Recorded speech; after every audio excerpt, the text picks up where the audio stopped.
yung momentum ng Perpetual. So set number 3. Ooh, buhay pa ang bola. Nicole Ong thought she had it already, but it's still alive. Dug up. Ong going to Garcia. Well read. Rica Blanca. Almeñana. Rally continues. Ong. Single coverage by Enrico. Rica Blanca. Both teams showing great effort on the floor. It is still going. Free ball para sa Lady Altas. Ariola. Menor. Oh, Gakula digging it, but Mapua commits the error. The most frustrating part para sa Mapua University is yung kanilang unforced errors. Sumasabay naman sila Martin, pero hindi nila may angat yung team because of their errors. Kavika. Going to Rica Blanca. Inangat ni Ariola. This is Almeñana. Gem tried. Almeñana. But it was gone anyway, so Perpetual gets their second point. And kung meron nakaka-high moral dito sa part naman ng Perpetual is yung commitment ng lahat ng players na nagsa-start sa defense, sa setting, sa attacks. Ooh! Battle at the net won by Almeñana, who now has Sai Almeñana. 16 points in the match. Wow. This is a great bounce-back performance for Sai Almeñana, who was a little bit silent, at least for her standards, against San Sebastian, because she only had 10 points in that game. Pero bumawi ang Mapua. What's gonna be the key now for Mapua, John Vic? Ano yung kailangan nilang ma-establish dito? Well, i-ano lang nila, relax. Relax lang dahil grabe na yung pressure. Ako, wala ako dun sa court, pero ramdam na ramdam ko yung pressure na meron sila right now. The reason why nagiging tight, hindi nila mailabas yung laro nila. Off the hand, Sai Almeñana. 4-1 lead para dito sa Perpetual. Sai Almeñana yet again. Stepping up on the serving deck, Gem Menor. Another point para kay Almeñana and sa Perpetual. Kavika with a one-handed set. Again, floor defense of Perpetual, Into the net. keeping it alive, but this time they were unable to send it across. Pero yung mga ganong klaseng unforced error, hindi masyadong masakit para sa Perpetual. Kasi kung makikita mo, Martin, from first set, second set, and right now, third set, yung commitment ng mga players dun sa gusto nilang gawin. Ramdam mo. Almeñana, wow! A combination Sai Almeñana. on the far side of the net. This is actually the first time na nagkaroon ng combination itong si Ariola dito sa may 4. And again, ang puntos ay nanggaling kay Almeñana. May patong na back quick. Ano? Usually yan, A-quick tapos sa likod ng setter ibibigay yung play. The usual kasi A-quick, papatong doon sa nung quicker. But this time around, A-quick sa likod umikot yung pumatong na player. So, sinasabi lang sa atin ni Ariola, si Rica Blanca, using a little bit of magic with this service ace. Mga 25 na ganon, Martin. Mga 25 na ganon. Kailangan, ano? Yeah. Pinuwenas ng konti doon si Rica Blanca sa net. Joust. Another joust. Back on the side of Mapua. Liabres will score. 5 apiece. Yep. I think itong second set natin medyo nawala. Itong si Liabres. And siya yung hinahanap natin yung third set. Outside at 5. Medyo tahimik nung second set si Liabres after exploding for 7 points in the first. Pero this is how Perpetual operates. Every time they need a point, Ariola immediately goes to their middle, who was uncontested in that attempt. Ayan yung nakakatakot sa Perpetual dahil hindi nila hinahayaang tumaas yung moral nitong Mapua. Eksakto. Ariola. Wow! 1-2.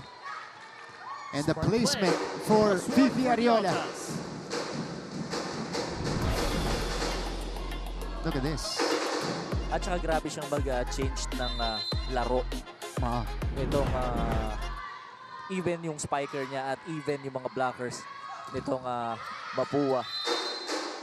At nagtutuloy-tuloy para sa Perpetual Lady Altas. Now ahead 8-5. Pagbalik po natin, we'll hear again from Aaron D.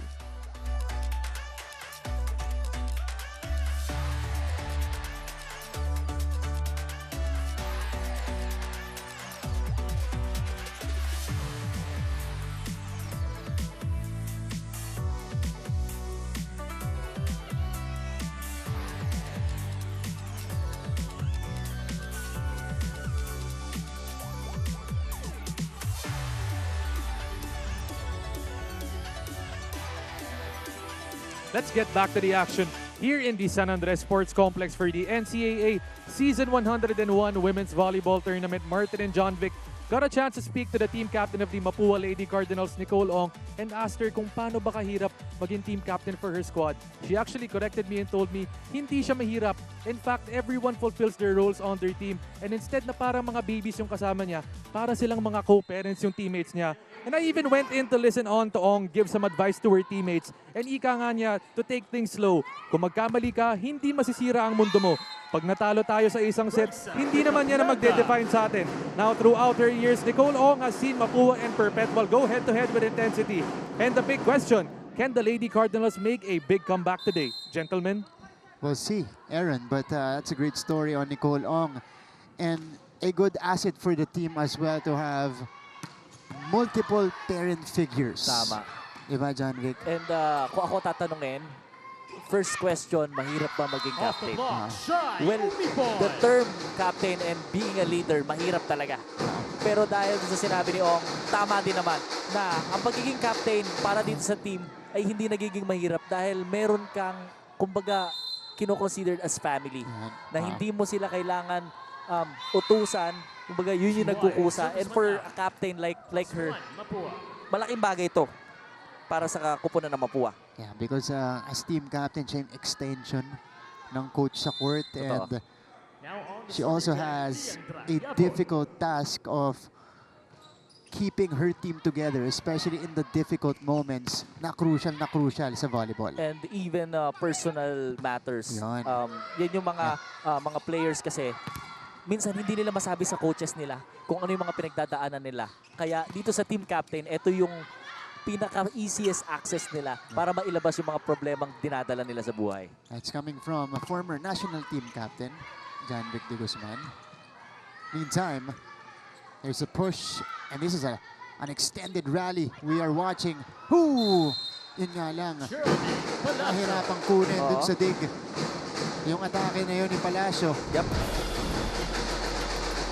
So both teams, great effort, but this tip. Yeah. Minsan kasi Martin, gaya ng sabi ko, ang dami nang nararamdaman ng mga players natin, exhausting na, aral, pagod, iniisip mo pa yung competition. Palacio scores an Kaya ace. paminsan-minsan kapag nag-e-error talagang minsan simpleng bola lang, nagko-commit ka pa ng error. Ito si Palacio. 8 points today. Even the middle blockers again are productive for Perpetual. 4 ang kanilang abante dito. And this is the first time in a set dito sa laban natin na ganto kalaki ang abante ng isang team ng ganto rin kaaga. Tama. But Nicole Ong answers with a quick attack. That was a Meron sila one Martin. pass. Meron Yeah. naman silang ilalabas. Hindi lang nila mailabas dito sa game na to. 8-11. Si Gavica manggagaling na sa likod. Ariola. sends it over, and Fifi Ariola, For the Lady she has had the golden Yep. touch today. Ibang klase yung decision making ni Ariola when it comes to distribution and Kahit yung mga 1-2 plays niya, yeah, no? oo. Oh, and now, Wow. a service ace for Perpetual setter Fifi Ariola. Mapua calls for a ceasefire. Biggest lead of the game for Perpetual, 13-8. Pupunta yung bola kung matras kinuha nito. Ngayon naman, itong tinarget si Preyan, umatras naman to, ito naman ang kumuha. Ang kuha ng receive, slide, tataas ba ng maayos yun? Eh nanggagaling dito yung bola, tagal ng travel ng bola, hindi ba pwedeng harangan nyo na agad, tsaka nyo receive ng maayos. Ngayon kung itatapon nyo, wala lang yun, kunwari lang yung ginagawa nyo, hindi nyo talaga kukunin yung bola dun. Basta tayo, te. Isa-isa. Sakit.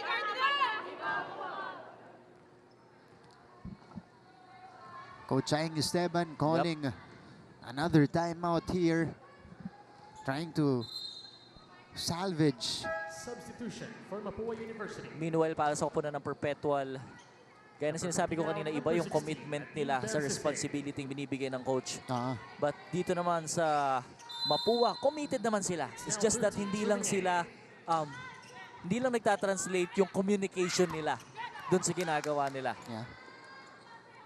Nadine Berces in the game now for the Lady Cardinals. We'll see how she can impact the floor. Tulak mula kay Almeñana. Reca Blanca, tracked down by Omipon. Menor with the off speed. And Gemalyn Menor scores again. Alam mo, ang sarap panoorin. Ang sarap panoorin at tignan ng ginagalaw ng Perpetual. Ang daming options nitong Mapua na attackers, but kahit napakadami nilang options, nandun pa rin yung defense pattern nitong Perpetual. That's right. Again, making the effort to keep the ball alive. Oh! Blocks are An in for emphatic Lady block Altas. for Charis Enrico. And a 4-0 run for the Perpetual Lady Altas. Trying to make quick work Fifi Ariola. here in the third set. Ball is popped up high. Reca Blanca. Coverage by Omipon. Drop. Garcia Yeah. with a point. Fran Garcia forces a ball touch. Yeah, umamin naman si Enrico na merong check. Pero kanina kasi sinasabi ni Almeñana na walang check sa kanya. Wala naman sa kanya talaga Sa check. kanya wala. Kay Oo. Enrico. And to serve, Yun yung dinaanan nito ni Garcia. This is Berces on your screens. Used sparingly today. Again, Perpetua. Look at the effort. And it leads to a point. the side of Mapua. Yep. So 16-9 for Perpetua. They are cruising here in the third.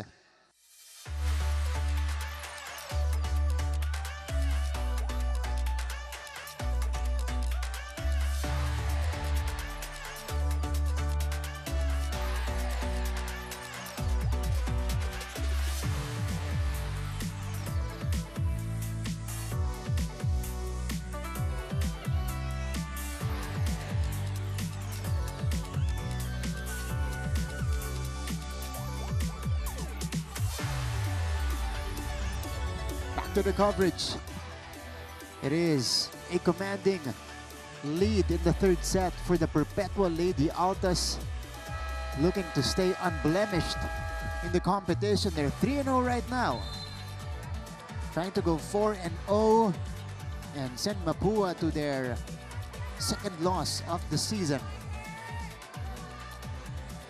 Jody Lozano on your screens, leading the floor defense of Perpetual today, and that's one of the keys Now 16, for serving nine. Mapua in today's ball game, dahil kahit anong establish ng attackers, as we see Nicole Ong Slide. score on that quick, lagi nakakapag-adjust itong floor defense ng Mapua Cardinals. Halimbawa, hindi man sa net. Diba? Dumaan yun, nagkaroon ng deflection. The floor defenders are always ready. Totoo. Combination. And that's good. She catches the line at the back. And as we can see, itong floor defense ng Perpetual, talagang mararamdaman mong aral na aral nila yung bawat atake nitong Mapua. Even sa middle blockers, opposite, and open hitters, basang-basa nila kung saan pupunta itong mga atake. Enrico to serve. Kaya marami silang puntos din dito na muntikan ng puntos ng Mapua, pero naitatawid pa nila. Tapos yung scores ng Perpetual. Yeah. Sila pa'y nakakaroon ng chance maka-counter attack. And dito sa nangyayari, dahil napaka-consistent nila, ang ganda ng floor defense nila, napupush tuloy itong mga spikers sa Mapua na mag-error. That's right. Perses. No Door entry. is shut down by Perpetual. And now it is a 19-10 lead for the Lady Autas. Everything going Perpetual's way. Oh, overpass. Rica Blanca. Almeñana off the run. Uy, dikit sa net. Joust. Gacula. Here comes Perpetual. They go to Palacio, who barely gets to the ball. And it's sent across. Severely broken plays for both teams, but Palacio ends it with an exclamation point. Grabe itong Perpetual. And grabe din yung diskarte nitong si Ariola. She has been the heart of this Perpetual team. And basang-basa niya yung mga blockers ng Perpetual. Right. Kung meron bang sasabay sa quicker o wala. Totoo.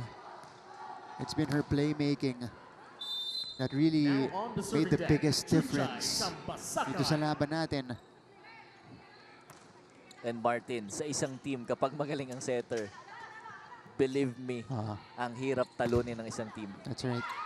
At saka, ang dami ring play na pinapakawalan. Look at that. Almeñana just unable to send it across. This is Umipon. It bounced off the net. And it's good. Shy Umipon. So now it's compounding for Perpetual. Substitution for the Lady Autas. Gaa. Number 7 out. Number 18, Colette Gaa in. Is this Number Flores 12 coming out. in? Number 5, Pau Reyes in. And then Reyes pala, Pauline Reyes coming in. Substitution for Mapua. Yep. Number 4 So out. backup Number setter 3, Nicole Gaa Tata and Ayanan in. Pauline Reyes. And serving for Double the Lady sub. Autas, Colette First time Gaa. mag-double sub ni Coach Sandy sa laban. Good serve.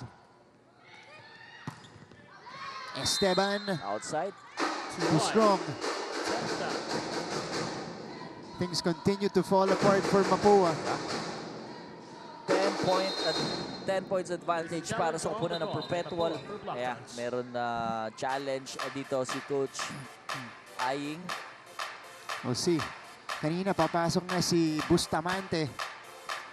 Para sa Perpetual, papalitan na si Shai Umipon. So, the bench players will have a chance to get some meaningful minutes para sa Perpetual to end this match. And experience para dito sa mga second stringers ng Perpetual. Alam mo, yan ang maganda dun sa team. Kapag talagang yung first six nila, grabe yung focus and commitment. Nabibigyan ngayon ng chance itong mga nasa bench na makapaglaro at maka-experience ng tournament. Yeah. And if you have a deep run in a competition, kakailanganin mo yan. That's gonna be crucial for you down the road. Dahil hindi mo alam kung sino yung bubunutin mo. At pag binunot mo sila, ready sila. Yeah. Dahil may experience sila, may game experience sila nung elimination. So, was there a check? Wala. Mataas. On review, there is Kala ko nga i-challenge nila ball in, ball out. Pwede. Kasi medyo madikit doon yung yung bola sa may end line. So, Perpetual doubling up on Mapua here in the third. 22-11. Still at the serving deck. Yung ating talaan. 22-11. Perez with the pickup. Nadindin ang nag-spike doon. Bustamante, kakapasok lang. Pumuntos agad. Bustamante. Ngayon, nakakatawa. Inapiran pa ni Coach Sandy.